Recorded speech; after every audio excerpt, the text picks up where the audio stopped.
जय हिंद दोस्तों।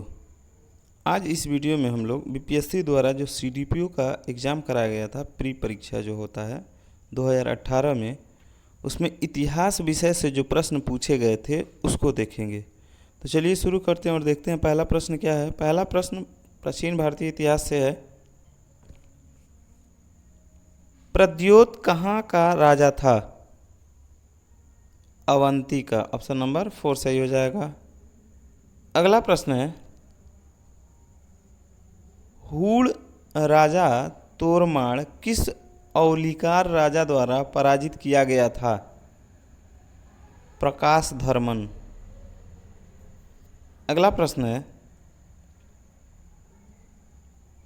तंजावुर में बृहदीश्वर मंदिर का निर्माण किस राजा द्वारा करवाया गया था? राजा चोल फर्स्ट। अगला प्रश्न है, निम्नलिखित अभिलेखों में से किसमें विधवा दहन का उदाहरण उल्लेखित है? भानुगुप्त का एरल स्तंभ अभिलेख। अगला प्रश्न है, महावंश के अनुसार बिंबिसार किस आयु में सिंहासन पर बैठा था? 15 वर्ष में। अगला प्रश्न है, बराबर पर्वत श्रृंखला स्थिर गोरथ गिरी किसके द्वारा विजित की गई है? खारवेल। अगला प्रश्न है जो मध्यकालीन भारतीय इतिहास से है, मुहम्मद गौरी गुजरात के चालुक्यों द्वारा कब पराजित हुआ था? 1178 ईस्वी में। अगला प्रश्न है, अलाउद्दीन खिलजी द्वारा द्वार समुद्र की विजय के लिए किसे नियुक्त किया गया था? मलिक काफूर को। अगला प्रश्न है, मोरक्को के यात्री इब्न बतूता का वृत्तांत किस रूप में जाना जाता है? रिहला के रूप में। अगला प्रश्न है, फतेहपुर सीकरी स्थित प्रसिद्ध बुलंद दरवाज़ा जामी मस्जिद का कौन सा प्रवेश द्वार बनता है? जमा मस्जिद का दक्षिणी जामी मस्जिद। अगला प्रश्न है, 26 जून 1539 को शेर शाह और हुमायूं के बीच युद्ध कहाँ लड़ा गया था? चौसा में। अगला प्रश्न है जो आधुनिक भारतीय इतिहास से है, भारत में सती प्रथा प्रतिषेध कानून कब पारित किया गया? 1829 में। अगला प्रश्न है, भारत में ठगी अतिक्रमण करने का श्रेय किसे प्राप्त है? W.H. स्लीमैन। अगला प्रश्न है, महात्मा गांधी पर चंपारण सत्याग्रह के लिए कब अभियोग चलाया गया था? 1917 में। अगला प्रश्न है, किस वर्ष में B.D. सावरकर हिंदू महासभा के अध्यक्ष निर्वाचित हुए? 1938 में। अगला प्रश्न है, सर स्टैफोर्ड क्रिप्स दिल्ली कब पहुंचे थे? 22 मार्च से 11 अप्रैल 1942 तक। तो ऑप्शन में है नहीं। अगला प्रश्न देखते हैं, इंग्लैंड में लॉर्ड्स के सदन में भारतीय स्वतंत्रता विधेयक कब पारित हुआ था?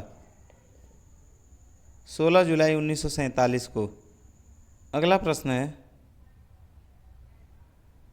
भारत का संविधान किसके द्वारा ग्रहण किया गया?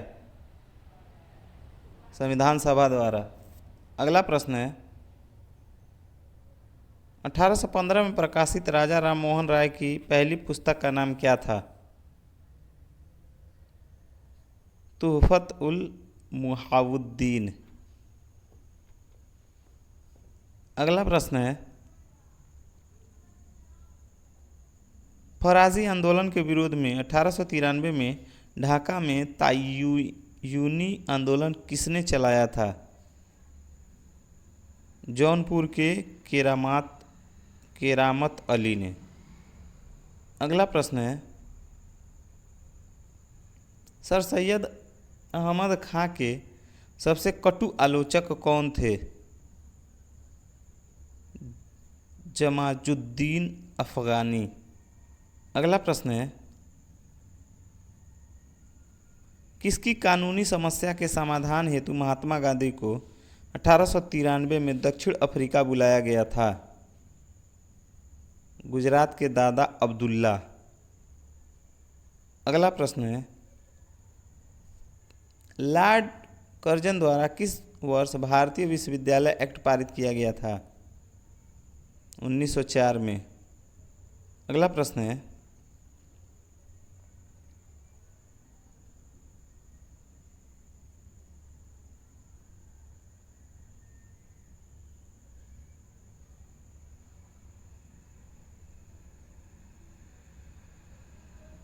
बंगला नाटक नील दर्पण का अंग्रेजी अनुवाद किसने किया था? माइकल मधुसूदन दत्त ने। अगला प्रश्न है,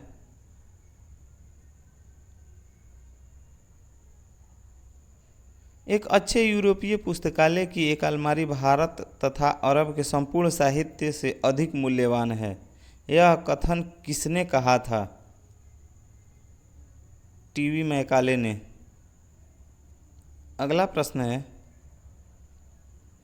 पंजाब हिंदू सभा की स्थापना किस वर्ष हुई थी? 1909 में। अगला प्रश्न है, किस प्रदेश के ग्रामीण क्षेत्रों में एका आंदोलन चलाया गया था? अवध। अगला प्रश्न है, खान अब्दुल गफ्फार खां द्वारा स्थापित खुदाई खिदमतगार को किस नाम से भी जाना जाता था? Red shorts. अगला प्रश्न है, जमींदारों द्वारा कृषक से मांगे गए बेगार या अवैध उपकरण को किस नाम से भी जाना जाता था? वेथी। अगला प्रश्न है,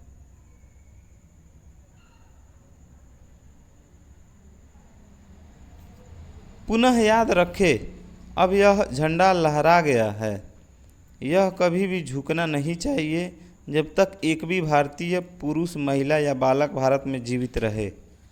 यह किसने कहा था? लाहौर में जवाहरलाल नेहरू ने। अगला प्रश्न है, निम्नलिखित में से कौन सा स्थान टीपू सुल्तान की राजधानी के रूप में प्रसिद्ध था? श्रीरंगपट्टनम। और अगला विश्व इतिहास का अंतिम प्रश्न है, स्वतंत्रता, समानता और भ्रातृत्व की प्रेरणा कहाँ से आई? फ्रेंच क्रांति से। इसी के साथ यह वीडियो समाप्त होता है। अंत तक मेरा यह वीडियो देखने के लिए धन्यवाद।